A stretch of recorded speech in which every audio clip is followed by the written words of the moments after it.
Mi hijo esperó a que cumpliera 70 años para robarme la casa y dársela a los padres de su novia. Lo que hice para recuperarla hará que nunca vuelvas a confiar en tus propios hijos. Si tienes más de 65 años y casa propia, esta historia te puede pasar a ti mañana mismo. 70 años de vida, una traición que lo cambia todo.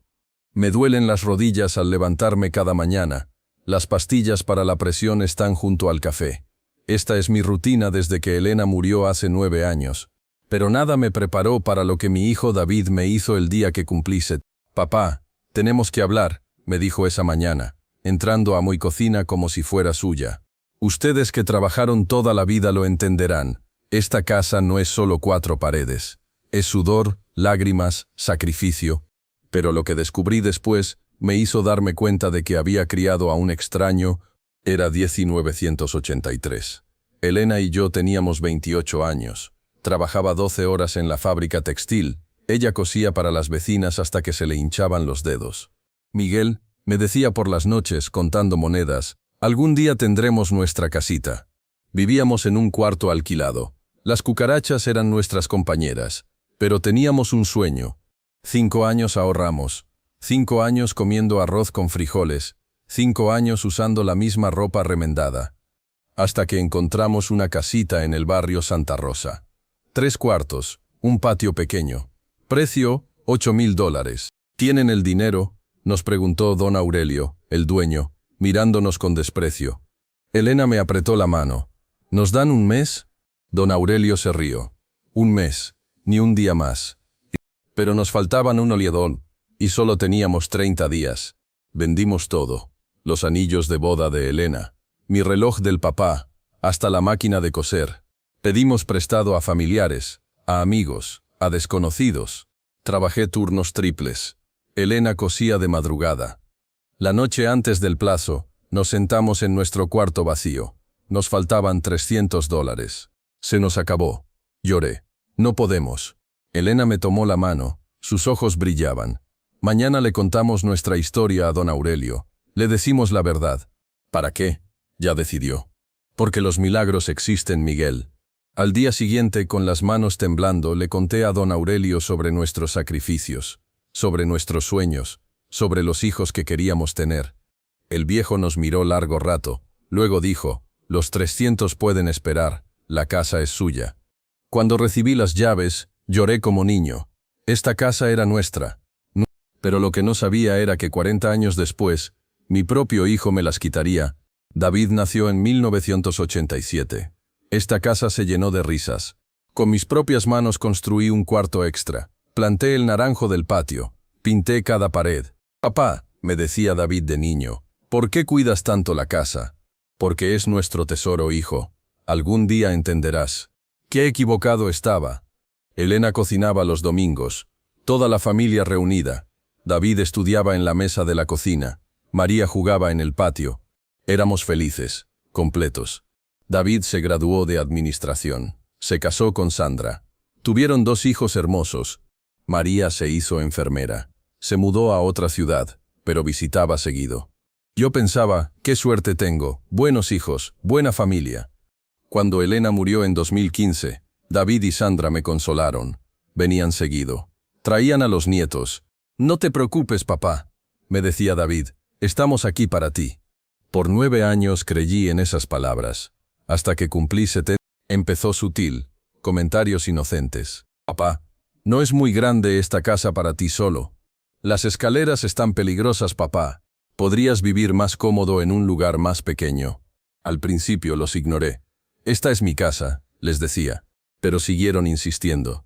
Trajeron folletos de residencias. Hablaron con médicos.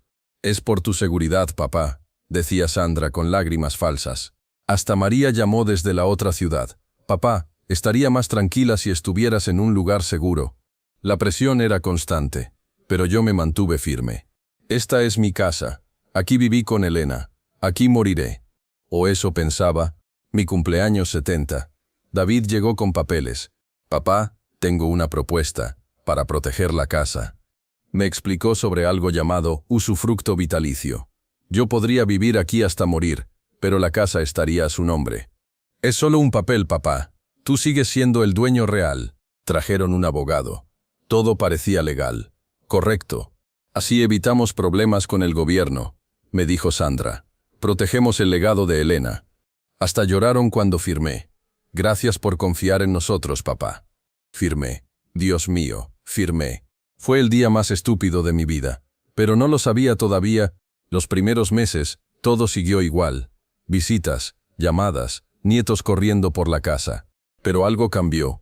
Las visitas se hicieron menos frecuentes, las llamadas más cortas. Papá, estamos ocupados, me decía David cuando preguntaba por qué no venían.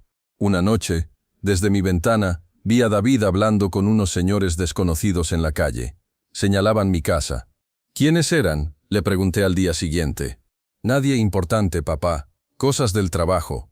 Pero su sonrisa era diferente. Fría. Mi vecina doña Carmen me dijo, don Miguel, vi gente midiendo su casa ayer. ¿Midiendo? Sí, con esas cintas amarillas, como cuando van a remodelar. El corazón me latía rápido. Algo no estaba bien. Pero lo peor todavía no llegaba. Marzo de 2024. Estaba regando las flores de Elena cuando escuché voces. Salí al frente. David hablaba con un hombre de traje.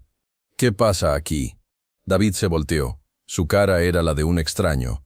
Papá, tenemos que hablar. El hombre se presentó como oficial de desalojo. Tenía papeles legales. 30 días para desalojar la propiedad, dijo. ¿Desalojar? Esta es mi casa. No, papá. Dijo David con voz que no reconocía. Esta es mi casa. Tú ya no puedes cuidarla. Saqué el contrato con manos temblorosas. Dice que puedo vivir aquí hasta morir. David sonrió. Una sonrisa que me heló la sangre. Lee la letra pequeña, papá. En el papel, escondido en palabras complicadas, decía, el derecho termina si el beneficiario no puede cuidar la propiedad. Yo puedo cuidar mi casa. No según el doctor Henderson. Dice que tienes demencia. Nunca fui a ningún doctor Henderson. David sacó un reporte médico. Según esto sí fuiste. Todo era mentira. Falsificado. Planeado. Pero faltaba lo peor. ¿Por qué?, le grité a David. ¿Por qué me haces esto? David suspiró, como si le molestara explicar. Los padres de Sandra necesitan donde vivir. Perdieron su casa. Pero es mi casa. Era tu casa, papá. Ahora es mía. Sandra apareció sonriendo. Ya no era la nuera dulce que conocí. Lo siento, papá Miguel. Así es la vida. Vi a mis nietos jugando en el patio, ajenos a la traición. 30 días, dijo David alejándose. Espero que los uses para aceptar la realidad. Me quedé solo en el jardín que había cuidado 40 años. Esa noche lloré como cuando murió Elena, pero esta vez era diferente. Elena murió por enfermedad. Esto era traición pura. Al amanecer, algo cambió en mí. La tristeza se volvió rabia. David había cometido un error. Había subestimado a su viejo padre. Si querían guerra, guerra tendrían. Los primeros días actué como David esperaba, como un viejo derrotado. Caminaba por la casa suspirando. Lloraba cuando ellos venían. Ya está aceptando, le dijo Sandra a David. Los escuché desde la cocina. Pero por las noches, cuando el mundo dormía, yo trabajaba. Mis manos de 70 años temblaban, pero mi mente estaba clara. Mi primer paso, investigar al doctor Henderson. Una noche, usando las habilidades que aprendí de plomero, entré a su oficina. No para robar, para buscar la verdad. Y la verdad era peor de lo que imaginaba. En el escritorio del doctor Henderson encontré lo que buscaba. Transferencias bancarias. David le había pagado $3,000 para falsificar mi evaluación. Correos electrónicos. Grabaciones de audio. Todo planeado. El viejo es testarudo, decía la voz de David en una grabación. Necesito que el reporte sea convincente. ¿Qué tan convincente?, preguntaba Henderson. Demencia severa. Peligro para sí mismo. Lo suficiente para invalidar el usufructo. Copié todo. Salí sin dejar rastro. Pero mi investigación apenas comenzaba. Al día siguiente llamé a un detective privado. Estos señores existen, no son solo de películas. Necesito que investigue a los padres de Sandra García, le dije. Una semana después tenía la respuesta. Los padres de Sandra no habían perdido su casa. Tenían trabajos estables, vivían cómodos. Todo había sido mentira. Entonces, ¿por qué necesita su hijo la casa?, me preguntó el detective. Eso es lo que quiero que averigüe. La respuesta llegó rápido, y me destrozó el corazón. David tenía deudas, muchas deudas. Casinos online, apuestas deportivas, había perdido casi todo. El detective me mostró fotos. David entrando a casinos, reuniones con prestamistas. Debe más de $50,000, me dijo, necesita vender la casa para pagar. Mi hijo, el niño que crié, el que estudió en la mesa de mi cocina, era un apostador. Había planeado robarme mi casa para pagar sus vicios. Los padres de Sandra, la residencia, mi demencia, todo mentiras para encubrir su adicción. Pero había algo más que descubrir. Llamé a María, mi hija. Necesitaba contarle la verdad. Papá, ¿qué tal si David tiene razón? Esa casa es muy grande para ti. Sus palabras me golpearon como un puño. María, tu hermano me está robando la casa. Falsificó documentos médicos. Papá, creo que estás confundido. Tal vez sí necesitas ayuda. En ese momento lo entendí. María también estaba involucrada. Probablemente David le había prometido parte del dinero de la venta. Mis 2 hijos, los únicos seres que pensé que me amarían para siempre, me habían traicionado por dinero. Pero esa comprensión, en lugar de quebrarme, me liberó. Ya no tenía que preocuparme por herir sentimientos familiares. Podía hacer lo que fuera necesario. Contraté al mejor abogado especialista en fraude que encontré. Señor García, me dijo viendo las pruebas, esto no es solo fraude, es conspiración. Su hijo puede ir a la cárcel. ¿Cuánto tiempo? 3 a 5 años. Tal vez más. Hágalo. También contraté al detective para que siguiera documentando todo. Cada visita de David a los casinos. Cada mentira. Cada movimiento. Faltaban 10 días para el desalojo. David pensaba que había ganado. Pero yo tenía una sorpresa para él. Día 20 del desalojo. David y Sandra llegaron con una camioneta. Venimos a ayudarte a empacar, papá. Los recibí con una sonrisa que no había mostrado en semanas. Qué bueno que vinieron. Tengo visitantes que quiero que conozcan. David se veía aliviado. Me da gusto verte mejor, papá. Oh, estoy perfectamente bien, dije. En ese momento salieron de la casa 3 hombres. Mi abogado, el detective, un oficial de policía. La sonrisa se borró de la cara de David. David García, dijo el oficial, está bajo arresto por fraude, conspiración y abuso de anciano. ¿Qué? Papá, diles que es un malentendido. Saqué la carpeta con todas las pruebas. Malentendido. Mostré las transferencias al doctor Henderson. Esto es malentendido. ¿O esto? Mostré las fotos del casino. ¿O esto? Puse la grabación donde discutía falsificar mi evaluación. Sandra estaba blanca como papel. Miguel, nosotros no. ¿No qué? ¿No planearon esto durante meses? ¿No mintieron sobre sus padres? ¿No intentaron robarme la casa que construí con mis propias manos? El oficial le ponía las esposas a David. Papá, por favor, soy tu hijo. Podemos arreglar esto. Me acerqué a él. Lo miré a los ojos. David, cuando firmé esos papeles creí que protegía a mi familia. Pero tú no me quitaste solo la casa.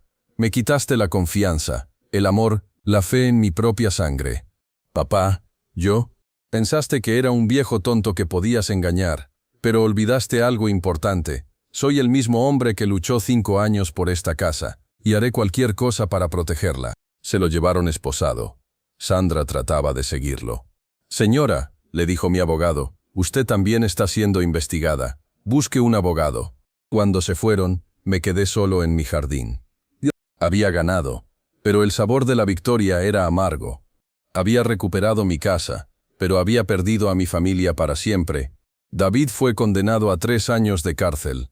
Sandra recibió libertad condicional. El doctor Henderson perdió su licencia y también fue a prisión.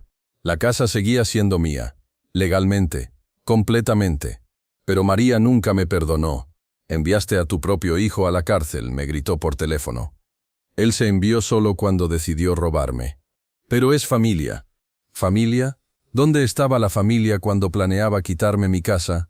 María colgó. Fue la última vez que hablamos. Mis nietos, ese fue el precio más alto. Probablemente nunca los volveré a ver. Pero conservé mi dignidad. Y mi casa. Hoy vivo solo otra vez. Cambié las cerraduras. Instalé alarmas. Las manos me duelen más con la artritis. Subir escaleras es más difícil. Pero estoy en mi casa. La casa que Elena y yo construimos con lágrimas y sudor. Hay noches que el silencio es abrumador, que me pregunto si hice lo correcto. Pero luego recuerdo la sonrisa fría de David, su crueldad, su traición calculada. No, no hice nada malo. Ellos eligieron traicionarme. Yo solo me defendí. Las flores de Elena siguen creciendo en el patio. El naranjo que planté sigue dando frutos. Esta casa sigue siendo nuestro hogar, nuestro legado. Y algunas noches, cuando el viento sopla por las ventanas, juro que escucho la voz de Elena. Hiciste lo correcto, Miguel. Hiciste lo correcto. Si estás leyendo esto y tienes más de 65 años, escúchame bien. No importa cuánto ames a tus hijos, no importa cuánto confíes en ellos, nunca firmes papeles que transfieran tu propiedad. Nunca. Por amor, por protección, por conveniencia. Nunca. Guarda tu casa, guarda tu independencia, guarda tu dignidad, porque la traición duele más cuando viene de tu propia sangre. Pero la supervivencia es más fuerte que el dolor. Y la justicia, aunque tarde, siempre llega. David saldrá de la cárcel el próximo año. Tal vez trate de contactarme. Pero yo estaré aquí, en mi casa, en el lugar que Elena y yo construimos. Protegido por la experiencia, y más peligroso que nunca. Esta es mi historia, esta es mi advertencia. No dejes que te pase lo que me pasó a mí. Porque si te pasa, espero que tengas la fuerza para hacer lo que yo hice. Fin. ¿Conoces a algún anciano que haya vivido algo similar? ¿Has visto señales de que esto podría pasarte? Comparte esta historia. Puede salvar el patrimonio de alguien.